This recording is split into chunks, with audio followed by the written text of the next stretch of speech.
Hello everyone, welcome to another fun, exciting edition of Coach's Corner. On today's episode, we're going to be showing you a very brief video about the greatest secret that you will ever need.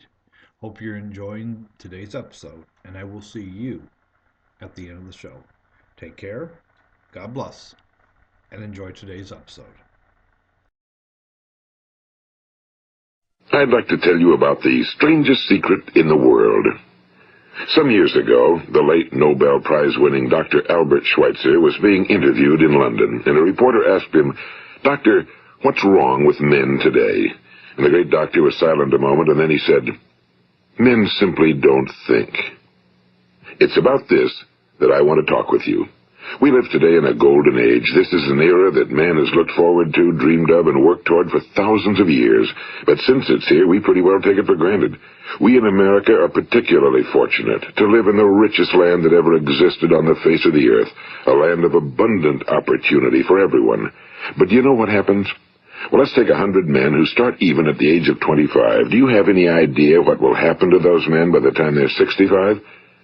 These 100 men who all start even at the age of 25 believe they're going to be successful. If you ask any one of these men if he wanted to be a success, he'd tell you he did. And you'd notice that he was eager toward life, that there was a certain sparkle to his eye, an erectness to his carriage, and life seemed like a pretty interesting adventure to him.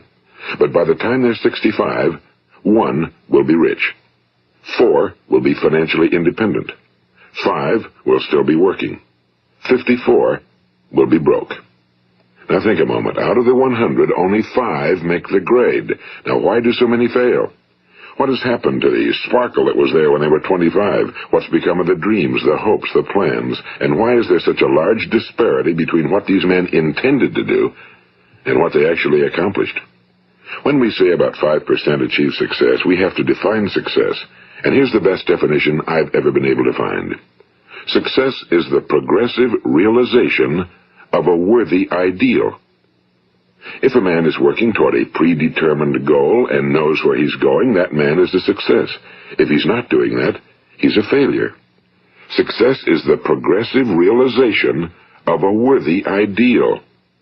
Rollo May, the distinguished psychiatrist, wrote a wonderful book called Man's Search for Himself. And in this book he says, the opposite of courage in our society is not cowardice. It is conformity. And there you have the trouble today. It's conformity, people acting like everyone else without knowing why, without knowing where they're going. Now think of it. In America right now, there are over 18 million people 65 years of age and older. And most of them are broke. They're dependent on someone else for life's necessities. Now, we learn to read by the time we're 7. We learn to make a living by the time we're 25. Usually by that time, we're not only making a living, we're supporting a family. And yet by the time we're 65, we haven't learned how to become financially independent in the richest land that has ever been known. Why? We conform. And the trouble is that we're acting like the wrong percentage group, the 95 who don't succeed.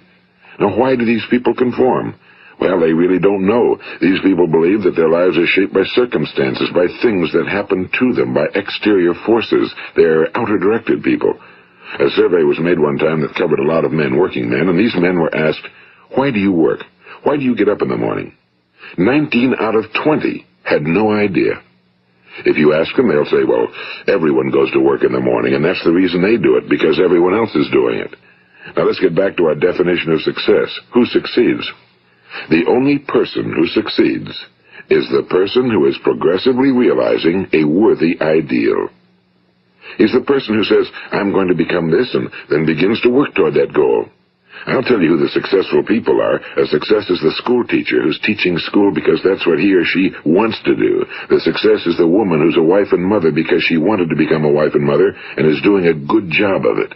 The success is the man who runs the corner gas station because that was his dream. That's what he wanted to do. The success is the successful salesman who wants to become a top-notch salesman and grow and build with his organization. A success is anyone who is doing deliberately a predetermined job because that's what he decided to do deliberately. But only 1 out of 20 does that. That's why today there isn't really any competition unless we make it for ourselves. Instead of competing, all we have to do is create. You know, for 20 years I looked for the key which would determine what would happen to a human being. Was there a key I wanted to know which would make the future a promise that we could foretell to a large extent? Was there a key that would guarantee a person's becoming successful if he only knew about it and knew how to use it? Well, there is such a key, and I've found it.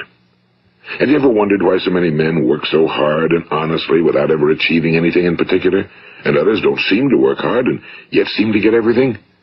They seem to have the magic touch. You've heard them say that about someone. Everything he touches turns to gold. And have you ever noticed that a man who becomes successful tends to continue to become successful? And on the other hand, have you noticed how a man who's a failure tends to continue to fail? Well, it's because of goals. Some of us have goals, some don't. People with goals succeed because they know where they're going. It's that simple. Think of a ship leaving a harbor, and think of it with the complete voyage mapped out and planned. The captain and crew know exactly where it's going and how long it'll take. It has a definite goal. Now, 9,999 times out of 10,000, it will get to where it started out to get. Now let's take another ship, just like the first, only let's not put a crew on it or a captain at the helm. Let's give it no aiming point, no goal, no destination. We just start the engines and let it go. I think you'll agree with me that if it gets out of the harbor at all, it will either sink or wind up on some deserted beach, a derelict. It can't go anyplace because it has no destination and no guidance, and it's the same with a human being. Take the salesman, for example. There's no other person in the world today with the future of a good salesman. Selling is the world's highest paid profession, if we're good at it and if we know where we're going. Every company needs top-notch salesmen, and they reward those men. The sky's the limit for them. But how many can you find? Someone once said the human race is fixed, not to prevent the strong from winning, but to prevent the weak from losing. The American economy today can be likened to a convoy in time of war. The entire economy is slowed down to protect its weakest link, just as the convoy had to go at the speed that would permit its slowest vessel to remain in formation. That's why it's so easy to make a living today. It takes no particular brains or talent to make a living and support a family today. So we have a plateau of so-called security, if that's what a person's looking for. But we do have to decide how high above this plateau we want to aim. Now let's get back to the strangest secret in the world, the story that I wanted to tell you today. Why do men with goals succeed in life and men without them fail? Well, let me tell you something which, if you really understand it, will alter your life immediately. If you understand completely what I'm going to tell you from this moment on, your life will never be the same again. You will suddenly find that good luck just seems to be attracted to you.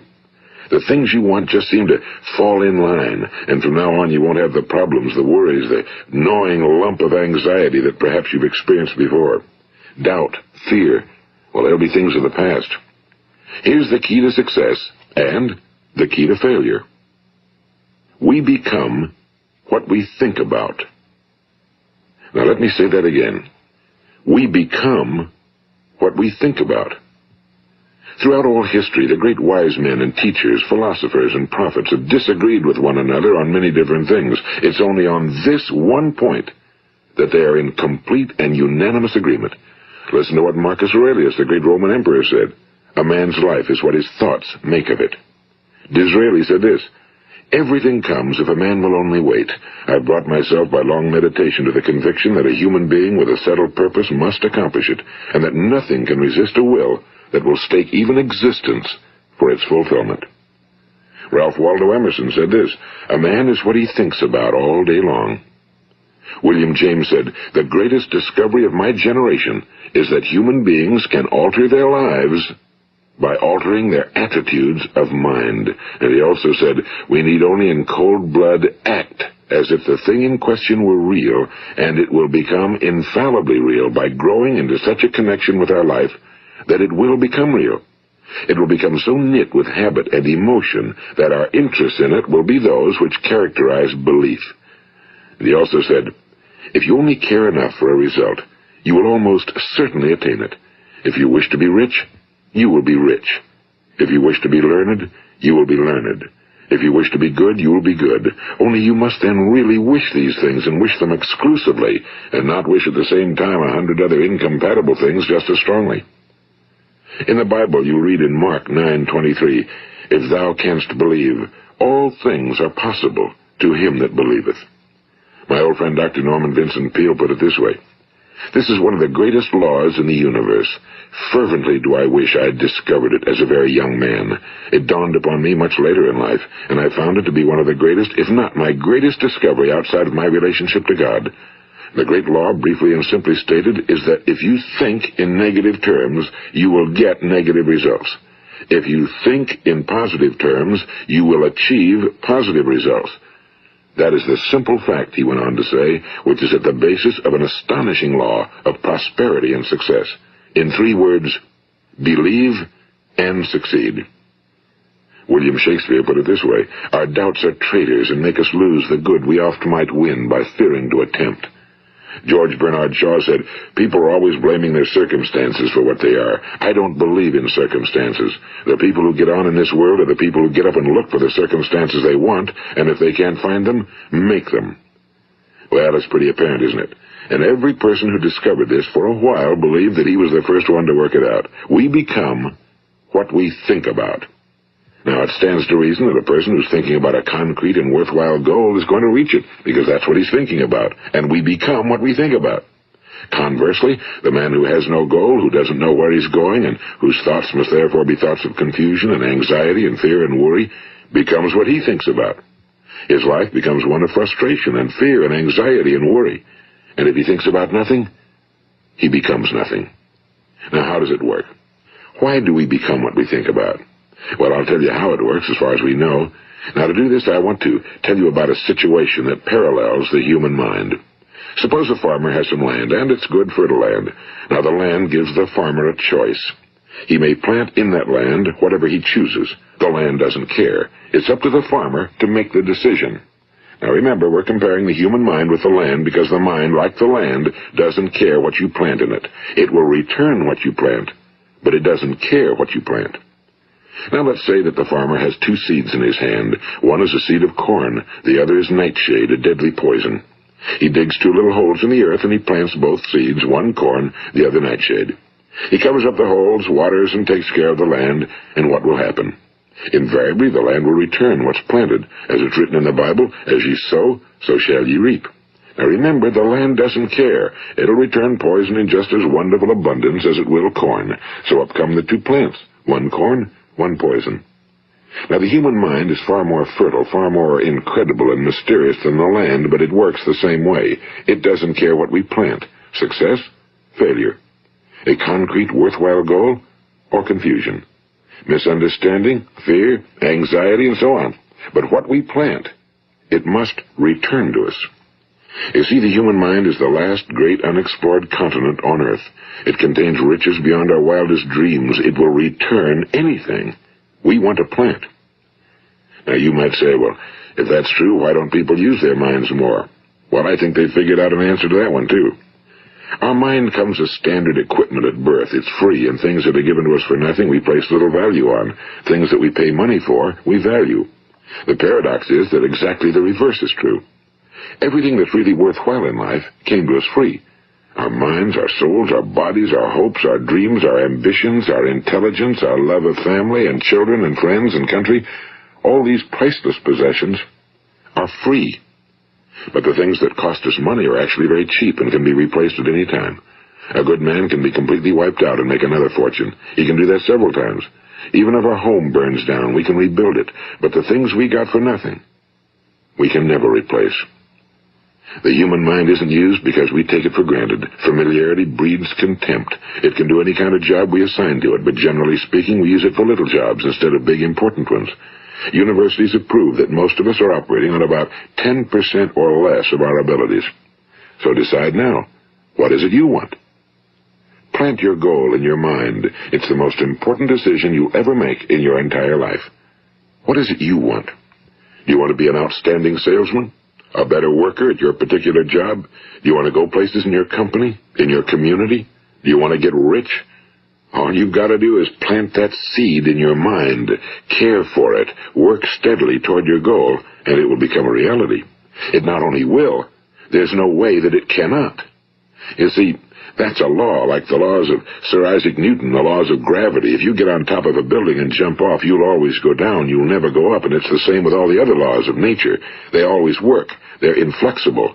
Think about your goal in a relaxed, positive way. Picture yourself in your mind's eye as having already achieved this goal. See yourself doing the things you will be doing when you've reached your goal. Ours has been called the phenobarbital age, the age of ulcers and nervous breakdowns and tranquilizers. At a time when medical research has raised us to a new plateau of good health and longevity, far too many of us worry ourselves into an early grave trying to cope with things in our own little personal ways without learning a few great laws that will take care of everything for us. These things we bring on ourselves through our habitual way of thinking. Every one of us is the sum total of his own thoughts.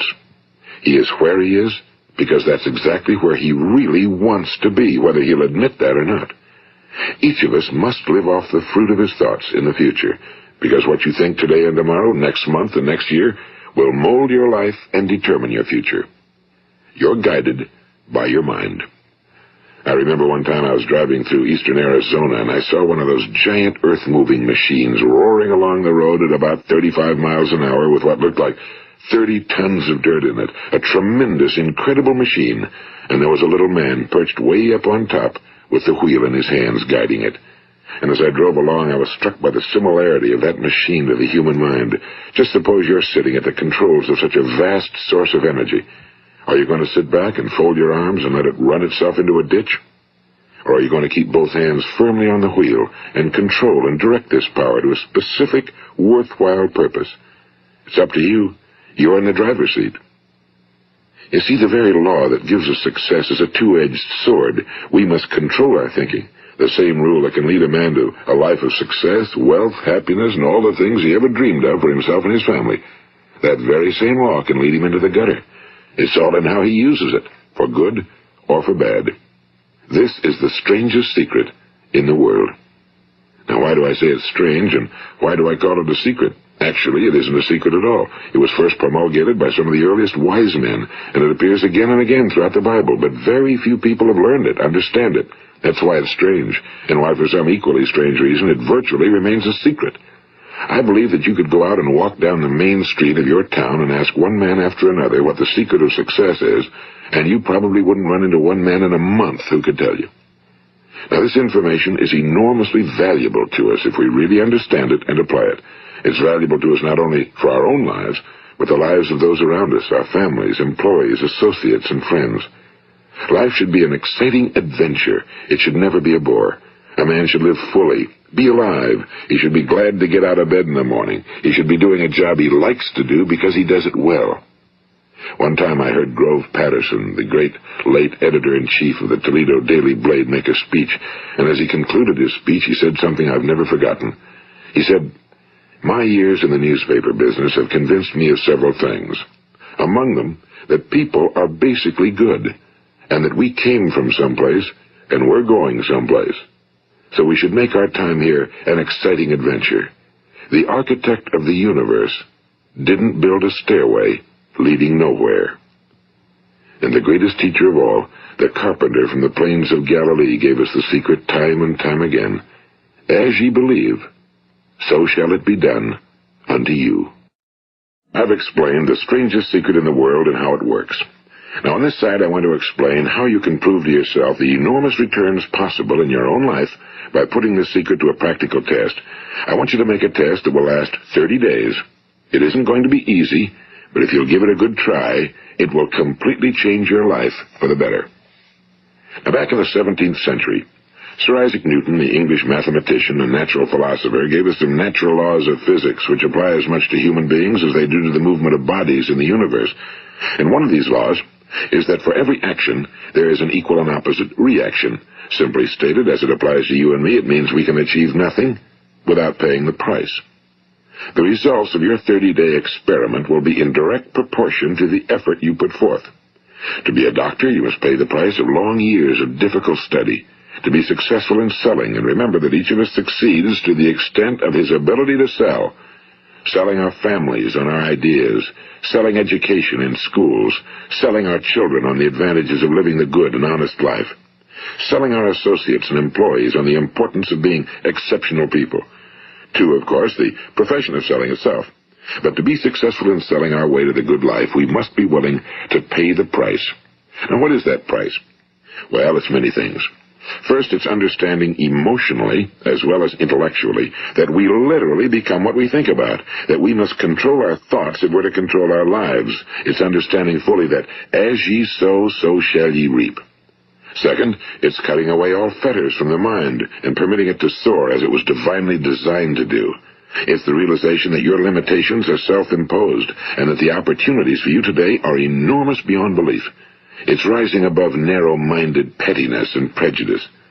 And third, it's using all your courage to force yourself to think positively on your own problem, to set a definite and clearly defined goal for yourself, to let your marvelous mind think about your goal from all possible angles, to let your imagination speculate freely upon many different possible solutions, to refuse to believe that there are any circumstances sufficiently strong to defeat you in the accomplishment of your purpose, to act promptly and decisively when your course is clear, and to keep constantly aware of the fact that you are, at this moment, standing in the middle of your own acres of diamonds, as Russell Conwell used to point out.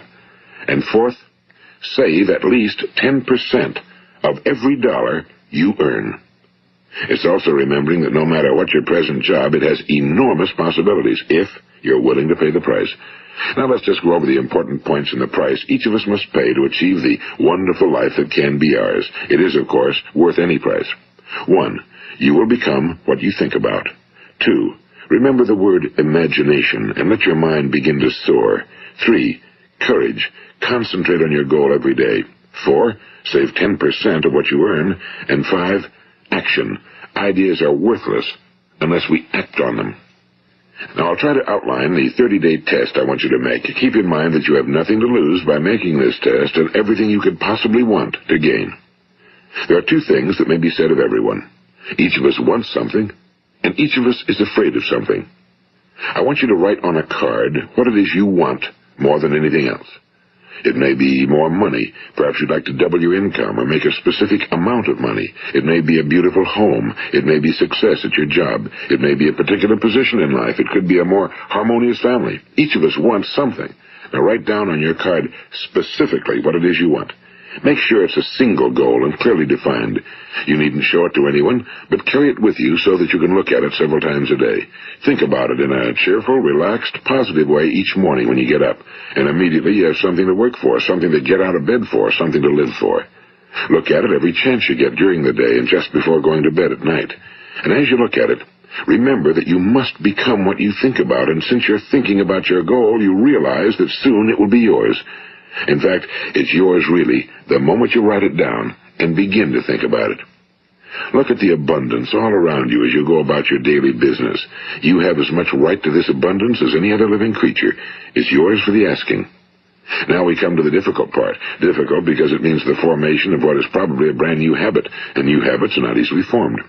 Once formed, however, it will follow you for the rest of your life. Stop thinking about what it is you fear. Each time a fearful or negative thought comes into your consciousness, replace it with a mental picture of your positive and worthwhile goal. And there will come times when you'll feel like giving up. It's easier for a human being to think negatively than positively. That's why only 5% are successful. You must begin now to place yourself in that group. For 30 days, you must take control of your mind. It will think about only what you permit it to think about. Each day for this 30-day test, do more than you have to do. In addition to maintaining a cheerful, positive outlook, give of yourself more than you've ever done before. Do this knowing that your returns in life must be in direct proportion to what you give. The moment you decide on a goal to work toward, you're immediately a successful person. You are then in that rare and successful category of people who know where they're going. Out of every 100 people, you belong to the top 5. Don't concern yourself too much with how you're going to achieve your goal. Leave that completely to a power greater than yourself. All you have to do is know where you're going. The answers will come to you of their own accord and at the right time. Remember these words from the Sermon on the Mount, and remember them well. Keep them constantly before you this month of your test. Ask, and it shall be given you. Seek, and ye shall find. Knock, and it shall be opened unto you. For every one that asketh receiveth, and he that seeketh findeth, and to him that knocketh it shall be opened. It's as marvelous and as simple as that. In fact, it's so simple that in our seemingly complicated world, it's difficult for an adult to understand that all he needs is a purpose and faith. For 30 days, do your very best. If you're a salesman, go at it as you've never done before, not in a hectic fashion, but with the calm, cheerful assurance that time well spent will give you the abundance in return you deserve and want. If you're a homemaker, devote your 30-day test to completely giving of yourself without thinking about receiving anything in return, and you'll be amazed at the difference it makes in your life. No matter what your job, do it as you've never done it before for 30 days. And if you've kept your goal before you every day, you'll wonder and marvel at this new life you've found. Dorothea Brand, the outstanding editor and writer, discovered it for herself and tells about it in her fine book, Wake Up and Live. Her entire philosophy is reduced to the words, act as though it were impossible to fail. She made her own test with sincerity and faith, and her entire life was changed to one of overwhelming success. Now, you make your test for 30 full days. Don't start your test until you've made up your mind to stick with it. You see, by being persistent, you're demonstrating faith. Persistence is simply another word for faith. If you didn't have faith, you'd never persist. If you should fail during your first 30 days, by that I mean suddenly find yourself overwhelmed by negative thoughts, you've got to start over again from that point and go 30 more days. Gradually, your new habit will form until you find yourself one of that wonderful minority to whom virtually nothing is impossible. And don't forget the card. It's vitally important as you begin this new way of living. On one side of the card, write your goal, whatever it may be. On the other side, write the words we've quoted from the Sermon on the Mount. Ask, and it shall be given you. Seek, and ye shall find. Knock, and it shall be opened unto you. Nothing great was ever accomplished without inspiration. See that during these crucial first 30 days, your own inspiration is kept at a peak. And above all, don't worry. Worry brings fear, and fear is crippling. The only thing that can cause you to worry during your test is trying to do it all yourself. Know that all you have to do is hold your goal before you. Everything else will take care of itself. Remember also to keep calm and cheerful. Don't let petty things annoy you and get you off course. Now, since making this test is difficult, some will say, why should I bother? Well, look at the alternative. No one wants to be a failure. No one really wants to be a mediocre individual. No one wants a life constantly filled with worry and fear and frustration. Therefore, remember that you must reap that which you sow. If you sow negative thoughts, your life will be filled with negative things. If you sow positive thoughts, your life will be cheerful, successful, and positive. Now, gradually, you will have a tendency to forget what you've heard on this recording. Play it often. Keep reminding yourself of what you must do to form this new habit. Gather your whole family around at regular intervals and listen to what's been said here. You know, most men will tell you that they want to make money without understanding the law. The only people who make money work in a mint. The rest of us must earn money. This is what causes those who keep looking for something for nothing or a free ride to fail in life. The only way to earn money is by providing people with services or products which are needed and useful. We exchange our time and our product or service for the other man's money. Therefore, the law is that our financial return will be in direct proportion to our service. Now, success is not the result of making money. Making money is the result of success, and success is in direct proportion to our service. Most people have this law backwards. They believe that you're successful if you earn a lot of money. The truth is that you can only earn money after you're successful. It's like the story of the man who sat in front of the stove and said to it, give me heat, and then I'll add the wood. How many men and women do you know, or do you suppose there are today, who take the same attitude toward life? There are millions. We've got to put the fuel in before we can expect heat. Likewise, we've got to be of service first before we can expect money. Don't concern yourself with the money. Be of service, build, work, dream, create. Do this and you'll find there's no limit to the prosperity and abundance that will come to you. Prosperity, you know, is founded upon a law of mutual exchange. Any person who contributes to prosperity must prosper in turn himself. Sometimes the return will not come from those you serve, but it must come to you from someplace, because that's the law. For every action, there is an equal and opposite reaction. As you go daily through your 30-day test period, remember that your success will always be measured by the quality and quantity of service you render, and money is a yardstick for measuring this service. No man can get rich himself unless he enriches others. Now, there are no exceptions to a law. You can drive down any street in America and from your car estimate the service that's being rendered by the people living on that street. Had you ever thought of this yardstick before? It's interesting. Some, like ministers and priests and other devoted people, measure their returns in the realm of the spiritual, but again, their returns are equal to their service. Once this law is fully understood, any thinking person can tell his own fortune. If he wants more, he must be of more service to those from whom he receives his return. If he wants less, he has only to reduce his service. This is the price you must pay for what you want. If you believe you can enrich yourself by deluding others, you can end only by deluding yourself. It may take some time, but just as surely as you breathe, you'll get back what you put out. Don't ever make the mistake of thinking you can avert this. It's impossible. The prisons and the streets where the lonely walk are filled with people who tried to make new laws just for themselves. We may avoid the laws of man for a while, but there are greater laws that cannot be broken. An outstanding medical doctor recently pointed out 6 steps that will help you realize success. 1. Set yourself a definite goal. 2. Quit running yourself down. 3. Stop thinking of all the reasons why you cannot be successful and instead think of all the reasons why you can. 4. Trace your attitudes back through your childhood and try to discover where you first got the idea you couldn't be successful, if that's the way you've been thinking. 5. Change the image you have of yourself by writing out a description of the person you would like to be. And 6. Act the part of the successful person you have decided to become. The doctor who wrote those words is a noted West Coast psychiatrist, Dr. David Harold Fink. Do what the experts since the dawn of recorded history have told you you must do. Pay the price by becoming the person you want to become. It's not nearly as difficult as living unsuccessfully. Make your 30-day test, then repeat it again, and each time it will become more a part of you until you'll wonder how you could ever have lived any other way. Live this new way and the floodgates of abundance will open and pour over you more riches than you may have dreamed existed. Money? Yes, lots of it. But what's more important, you'll have peace. You'll be in that wonderful minority who lead calm, cheerful, successful lives. Start today. You have nothing to lose, but you have a whole life to win. This is Earl Nightingale, and thank you. 3, 2, 1. So there you have it, folks. Success is the progression of a worthwhile dream or goal. Hope you enjoyed today's episode of Coach's Corner. God bless, and I'll see you on the next episode. This is your host, Coach David Lipman.